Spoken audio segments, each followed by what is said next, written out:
నా పేరు పడాల వెంకటేశ్వరరావు అండి. కడియం అండి. 4 ఎకరాలు వ్యవసాయం చేస్తున్నామండి.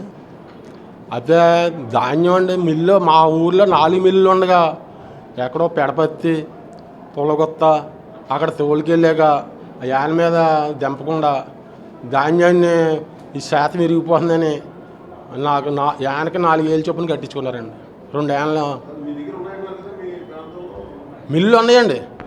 ఆన్లైన్కి పంపారండి. ఆన్లైన్కి అక్కడికి వచ్చింది, మీకు ఆన్లైన్ అక్కడికి వెళ్ళండి అన్నారండి. పులగొత్త వచ్చిందండి, పులగొత్త వెళ్ళండి అన్నారు. దానికి ఊళ్ళో వెళ్తాయండి 1000 రూపాయల కిరాయితో మాకు బత్తాలు దిగిపోతాయండి. అక్కడికే వెళ్తారంటండి. ఆన్లైన్ ఎక్కడ చేయితే అక్కడికి వెళ్ళాలండి. మా ఊళ్ళో 4 మిల్లు ఉండగా ఊళ్ళో తోలకున్నానండి. పొరుగురు తోలుకెళ్ళండి యానలు ఆపేశారండి. 4000 యానకి 4 ఏళ్ళు చొప్పున కట్టించారండి. ఊళ్ళో 4 రైస్ మిల్లు ఉన్నాయండి. ఆ 4 రైస్ మిల్లుకి మానేసి పెడపత్తిని పులగొత్త 2 ఏళ్ళ పంపారండి. యానకి 4 ఏళ్ళు చొప్పున క్యాష్ కడతాను కానీ దింపుకొని అన్నారండి. యానకి 4 ఏళ్ళు చొప్పున క్యాష్ కడతాను కానీ దింపుకొని అంటే డబ్బులు లేకపోతే అప్పు చేసి ఆ యానడేమో ఎయిటింగ్ ఛార్జీ చేస్తాను అంటున్నాడండి.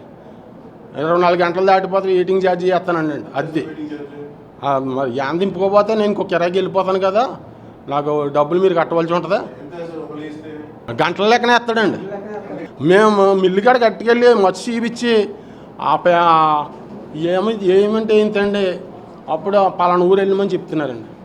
అక్కడికి వెళ్తే అక్కడేమో యాన దింపకుండా డబ్బులు కట్టించుకొని సరుకు నూక అయిపోతుంది అంటే క్యాష్ కట్టాలి, లేకపోతే యాన వెనక కట్టిపోండి అంటున్నారు. ఊళ్ళో మిల్లుకి వెళ్తే ఏదో బతిమాలు తీసుకుంటామండి. ఆ పొరుగురికి వెళ్తాం వల్ల అక్కడ మా డబ్బులు ఎవరు కడతారండి? 2 ఎడ్ల బండి మీద ధాన్యం తీసుకెళ్తే దింపుకుంటలేదండి. యాన మీద తీసుకెళ్ళాలంటండి. చేలోంచి 2 ఎడ్ల బండ్లు అవుతాయి కానండి యాన ఏమిందండి నడదు కదండి. ఎద్దుల బండి మీద ధాన్యం తోలుకొస్తే దింపుకుంటలేదండి. మిల్లు కాడ దింపొద్దు అంటున్నారండి. దేని మీద తోలుకొచ్చినా రైతు దాన్ని దింపుకోవాలి కదండి. దేని మీద తోలుకొచ్చినా రైతు దాన్ని దింపుకోవాలండి. అలా దింపుతలేదండి.